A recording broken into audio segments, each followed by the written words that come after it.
Good evening, ladies and gentlemen. How are we getting on? Welcome to a brand new camp build. So today we are working with the new Whitespring kit that is currently on the Atomic Shop, and it's an interesting set, this one. I have some thoughts on it, so let's jump in.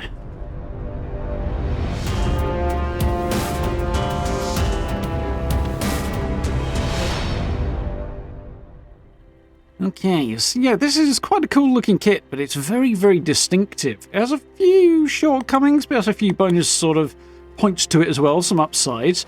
And the biggest thing that I struggle with, I think, on it is that it's such a distinct visual style. It's kind of hard to get away from its big, bold, clean, white look. Which is kind of the point with the Whitespring thing, but it is what it is.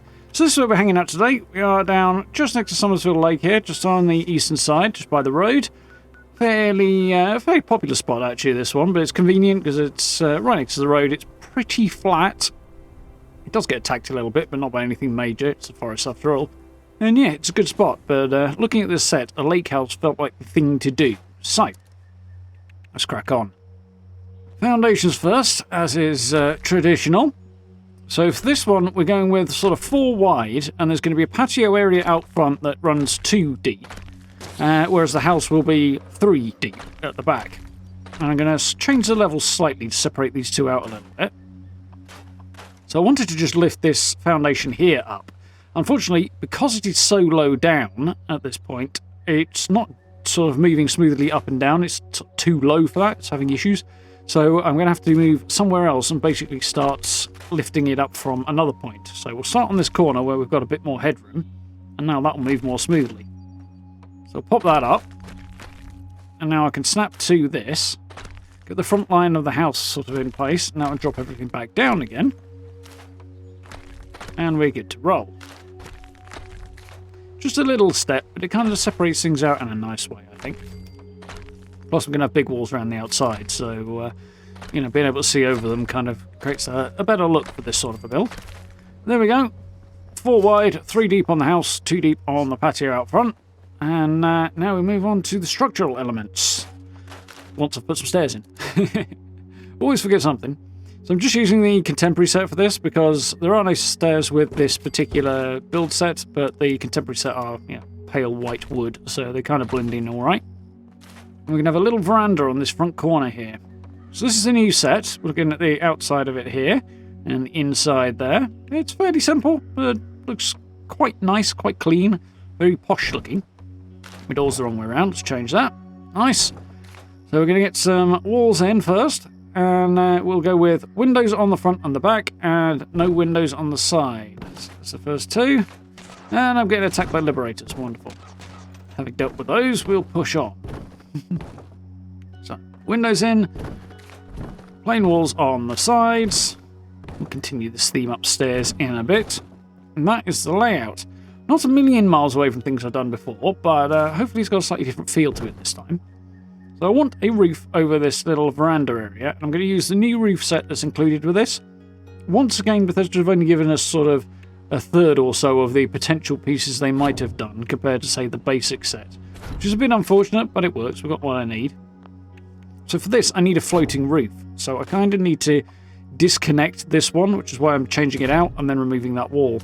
As I'm technically building this roof on the outside of the walls, so I've kind of got to work around that because it doesn't want to snap back ordinarily.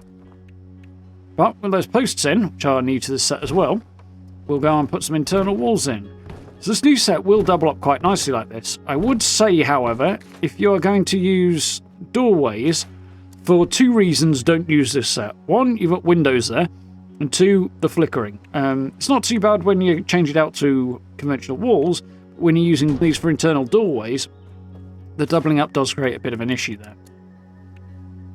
So, heading up top, going to get some floors in, and I'm going to have to kind of work around the doubled wall a little bit here because it's stopping the floor going in. So, we'll take those 2 out, snap this onto the stairs, snap the next one onto that floor piece, and now, because it's connected to the stairs even though it doesn't kind of know it, I will be able to pull this first piece out and put my walls back in, and now I can snap to that other floor piece, like this, and we're away.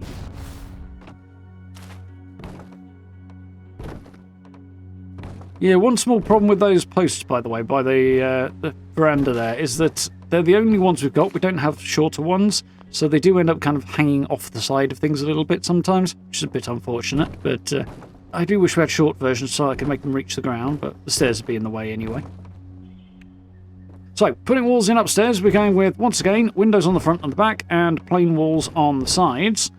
With one exception here, which is around the veranda here, we're going to go with 2 half walls. Because I do want windows, but I don't want them to be sort of below the level of the roof. I want them above it only, so that will allow us to do this, which looks pretty cool. You're going to notice we've got 2 different styles of window there, these round ones and then sort of the ones that match like smaller versions of the main windows. I actually quite like those round ones a bit more. So again, we're going to get some internal walls in.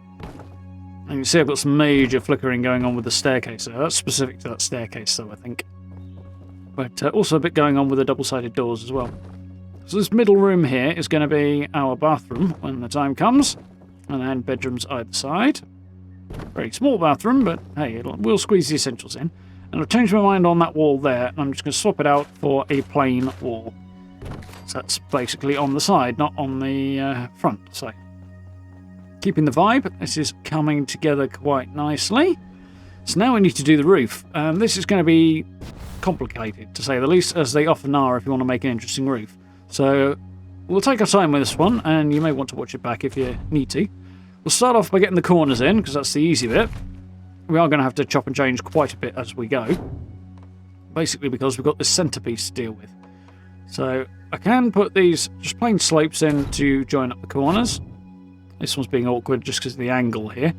I think more than anything. Possibly the stairs too, but either way. There we go. Works from that angle.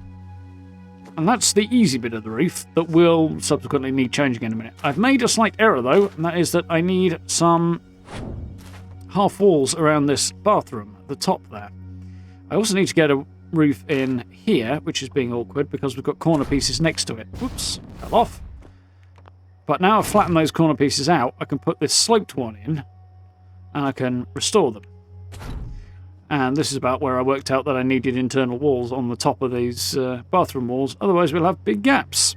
I also forgot to do this same thing over the doorways, to the 2 bedrooms I should say, but I came back and basically used angled walls, which ended up being just single thickness, because you can't really double those ones up, or at least not with this set, not without some serious complications, so I managed to make do with singles on that one. But for the bathroom, because we're using the simple square half walls, rectangle half walls, we can double these up through the use of the flamethrower trap. So you can see I've got those half walls in. I'll start here and just demolish these with the flamethrower trap. Nice and easy. Still need to do the one on this side.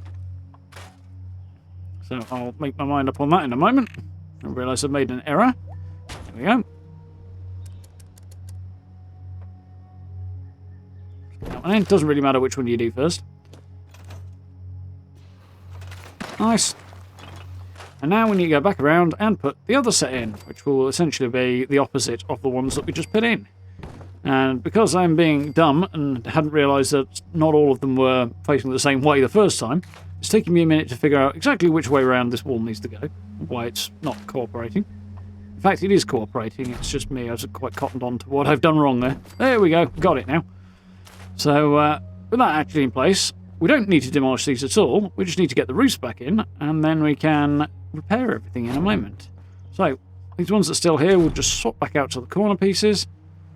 Now we can drop one more straight one on the side here.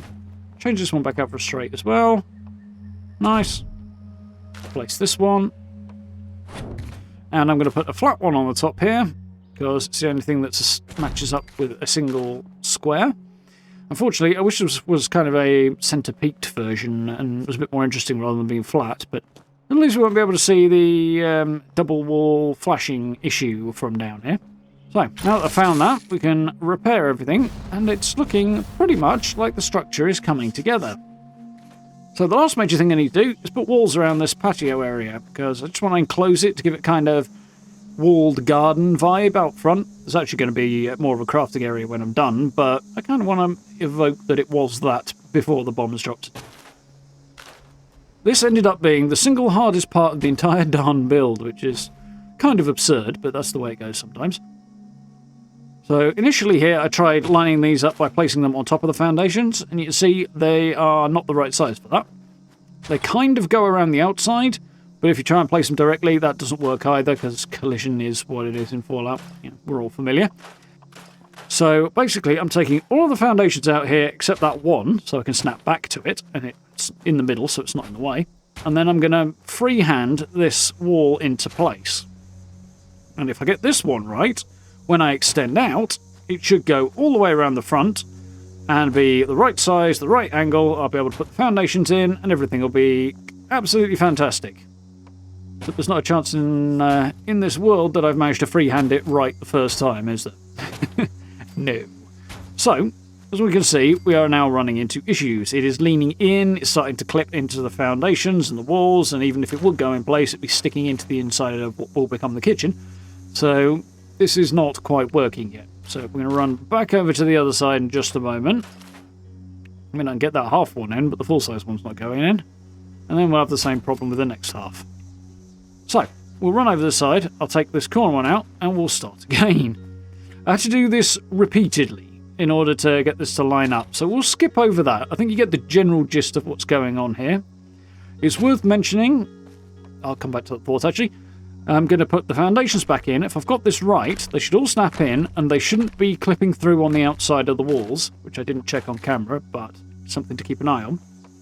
And everything should be fine. I ended up having to use the flamethrower trap in order to demolish these walls, particularly at this end, and then put the foundations and the stairs back in, and then repair the walls afterwards. And that eventually got me there. I also had to destroy the corner of the building, which we'll see in a minute. You can see this gate here is also causing havoc. There's a lot to take in here, I realise, but it's also worth mentioning, just to make it even more complicated, that just because it went a certain way for me, kind of doesn't mean it will do the same thing if you want to do something similar. You won't be in exactly the same spot, and even if you were, you might be, a foot one way or the other or something, but even if you were in the same spot, it won't necessarily cooperate, play ball, and yeah, you can see the gap on the left end in there. And it might have issues in other areas, so this is the stuff that I had to deal with, and you might have to deal with similar things, but sort of bear in mind trial and error will be necessary. It's the point I'm eventually getting to. So as you can see, I also had to destroy the corner of the house here and then replace things, and fortunately when I eventually got there, it didn't clip through to the inside. And it went more or less like this, although I did continue faffing around with it for an inordinate long time after this as well, so you should have the general idea down now. So I'm going to go and faff, then I'm going to decorate, and it's about time to head off and tour this thing, I think. So here we go. Some faff and a whole lot of decoration later. We have a, I think, really nice looking lake house. So, budget-wise, while I remember, I have basically my decon arches stored, but that's all I've got left on the budget. So, basically nothing. Because I went fairly crazy with the decoration on this, I really like the way the red brick stucco kind of, with the white at the top of it, reflects the rest of the building, but also adds a bit of colour contrast as well. It's quite nice. For the plain blank walls on either end, you can see I've put some of the vines on there. Putting too many on, they're a bit awkward, and they don't quite line up, and the shapes are a bit weird, plus they only snap to full-size walls, so they really had to go on the end like that. But it does enough to break up the texture. Added a few extra bits on the outer walls as well, just to kind of continue breaking up the otherwise blank surface as well. That's the new fountain there that also comes with this set, which is quite nice. It's got dirty water in it. I can't recommend drinking out of it, because the one time I did, my character came away with a disease. That was not a win, really. If you look at the back, in the back corners there, I've added a couple of extra autumn trees as well, just to kind of extend the line that's to the left a little bit down and around the house, to just kind of make it look like it's been here for a while. It works quite nicely. So, our crafting area in what once was the garden, or the walled garden, or terrace, or something to that effect. Got a tiny little generator there, just with the conduit on the top, and then wired up just so that I can power the lights on the outside of the wall. Nice little compact solution, that. And there we go. I've got a couple of little islands for the crafting benches there, as well as a few areas to kind of sit, so it kind of just about sort of evokes that it was a garden before the plants got pulled out and the benches moved in. Kind of wanted to give that little bit of feeling of both, whilst also making sure this is still a practical, functional camp. So I think it's come together okay on that. Quite like these little islands I've made with the workbenches as well. It means they're kind of standalone, they're separate, they're not just following the walls. It just makes the whole shape a bit more interesting to look at. My essentials with the scrap box and ammo box in the corner there, or beside the gate anyway. And the rope, mostly because it's one of the recent things I picked up after the season, which is why I dropped that in there. So there's our little veranda. For some reason that wall light has decided to clip into the wall. It's actually, you'll see a few more of them, but that's the set that come with this particular building set as well. So there's a few interesting bits and pieces other than just the building in the bundle. It includes this little countertop here. There's a whole lot of different shapes and pieces here, but I put the curved one in and just squeezed my vendor onto that. So it kind of works in there. Basically did it that way because I wanted to showcase this counter. It's a bit narrow for what I've used it for, really, and other than using it for maybe a bar in a house, I struggle to find the appropriate kind of context for it, given the style, but either way, I wanted to showcase it there. So, into this marble edifice is our house here. And, yeah, all in all, quite happy with the look of this place. There are wallpapers that come with this as well, and a set of flooring too, which I will show you in just a moment, but they're not in here. We have our living room first, our lounge space. So, massive display case at the back there. This dresser. It is quite nice. It's big. It's very, very big. And as you see, it's got 8 slots on it. I was struggling for what to put in there, so teddy bears it is. But something larger is probably a better bet, just to fill the space a bit more. The projector here, I think, is from the current scoreboard, if I remember rightly. I stumbled across it in my build menu. Forgot when I picked it up, but quite happy to have that. It's kind of fun and a bit different. It's obviously the projector and the screen are a single object that move together despite having no collision in the centre of them. It's quite well designed. It is a bit awkward with the sofa though, because the table that the projector's on is just a bit too wide, so if anybody sits on the sofa, then your leg clips into the table. Conversely, you can't really put the sofa inside and have it shoot over the top, just because the distance between the screen and the projector isn't big enough. But those little bits aside, I really do quite like how it's come out. So I quite like that particular item. I might have to make use of it again. We've got a few bits of Whitespring decor around, which I more picked because I like the paintings more than because they're Whitespring themed, but it does work. You sort of see the issue with the glass either side of the doors here for using it as an internal thing, but again, we are partially showcasing as well as doing a build more generally. We come into the kitchen. And yeah, quite like this. Kitchen diner kind of vibe. A country kitchen vibe that I do like to do. Use the black tiles on the back wall there for a change because it contrasts nicely with the bottom half of the walls. You can see the wooden section of the bottom half of the walls doesn't wallpaper, just the top half that does. So, Tipsy Tom countertops there just snap together. I actually put those in by snapping a whole load together, blueprinting it, manoeuvring the whole lot into place, and then snapping the small corner pieces on the end and leading it round the corner and then running back along. It worked quite well, and with a bit of flamethrower I was able to get everything tucked together nicely with the countertop there. I think actually in the next season or sort of that period of time we'll actually be getting some new kitchen stuff, which should be quite cool. Incidentally, the floor in here is the one from the Whitespring set that is currently available as well. Goes with this, which if you missed it, and keep an eye out when we make our way back through. Stairwell's always awkward to kind of use that space and decorate, but squeeze a piano under the stairs there. Kitty, because you've got it. And got my shelter entrance underneath the stairs as well, but I kept this fairly simple and plain because it's a stairwell at the end of the day. I wanted something in here, but I didn't want to overdo it either because, you know, why would you? It's a transitional space rather than a hanging out space for the most part.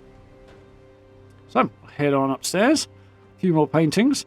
Didn't wallpaper in here either, which initially was because I simply forgot to, but on reflection, I'm actually kind of glad I didn't. It makes a nice contrast with the other spaces, and you also get to see what the wallpaper looks like again. Without the wallpaper, I should say. The basic black walls, which is cool. So, Haunted house doors, by the way, if you're curious. Those will probably pop up around Halloween again, which is just around the corner, shockingly. But it is. So, here we go. This is the kids' bedroom. So with the weird L shape, it doesn't really fit a double bed in. Well, actually, it kind of does, but it feels weird. So I thought it would make a better children's room. Obviously, it's an interesting odd shape, which probably appeals to kids a bit more than adults anyway. So there's the bunk beds in there. Got some toys on the floor. A few other bits and pieces of decoration around. Just keeping that vibe going. And I do quite like it. I actually remembered to put the curtains in at a sensible point, for the most part, during the decoration as well. And I didn't have to go back and pull half the furniture out to do it, which I was quite happy about. I always forget to the last minute with curtains. And then I have regrets because everything's in the way. So, moving on, we have a bathroom up here, which, as I said, very compact, but we've managed to get everything in here. Shower, bath, sink, toilet, even put the laundry facilities in here, just to keep the Americans happy. It seems horribly unnatural to me as a Brit to put your laundry facilities in the bathroom, or anything that you plug in, really. But, I gather we're alone in that particular perspective. Either way, we finally got a full set of clean furniture for a bathroom, which is really nice to have, so we can actually do a nice clean job in it. And didn't need to wallpaper because the kind of plain white surfaces work quite well for bathrooms as well. I wanted the contrast downstairs to the kitchen, which I could have done in there as well, which would have been quite nice. So, into the master bedroom. This red wallpaper is the set that comes with the Whitesprings building set, and to be honest, I'm not much of a fan. It's not my thing. It's fine in terms of its look, its quality and stuff, but it's not my cup of tea.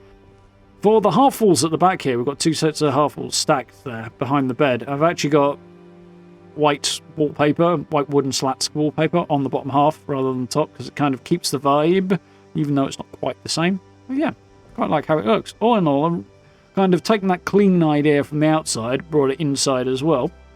You can see there where I haven't got any wallpaper on the triangles there, mainly because the one on the top left is not actually a triangle, it's the backside of the bathroom, so it's showing outside. So if I put wallpaper on it, the wallpaper will also show outside, which looks great. So, yeah, it kind of works at the top there. A little bit of contrast up in that top corner works just fine. The view from the windows would be nicer if there was any water left in Somersville Lake, courtesy of the Raiders. That's not the case, but nonetheless, it's like green tint to the glass, but at least you can tell there's glass in there. It does work okay. Wish we had yet more versions of these stairs, though, because that particular set, the few we've got are nice, but we need a few more that kind of match up with all the flooring options. Would be great. And also having rails would be nice as well. So you can see the floor again as we take a quick swing back around the kitchen and get a look at the set that actually comes with this. It's very similar to the basic concrete floor, but with just a little bit of extra detail added to it. And it's quite nice, it does the job. And it's a bit of a change. But, you know, I wanted to use it in the kitchen because that's where it makes the most sense. There we go. Once again around the living room, the lounge space.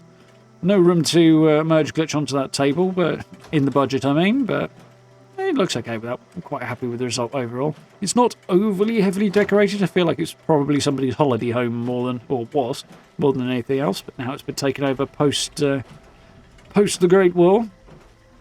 Yeah, all in all, plenty of room to move around, nice and clean. I really quite like how this has come together, and the sort of visual impact of the whole structure works really well to my eye, and yeah, I'm quite happy with this. So, I hope you folks enjoyed this one. If you did, please drop subs, likes, and all that good stuff. I very much appreciate. Down below as well, you can find social media links, merch store, and channel memberships on the below join button, which massively, massively help out. I really, really appreciate it. So, massive thank you to everyone who's done that already.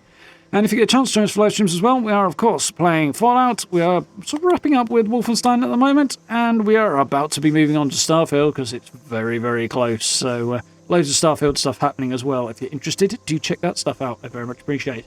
But for now, massive thank you very much for watching. I look forward to speaking to you all very, very soon.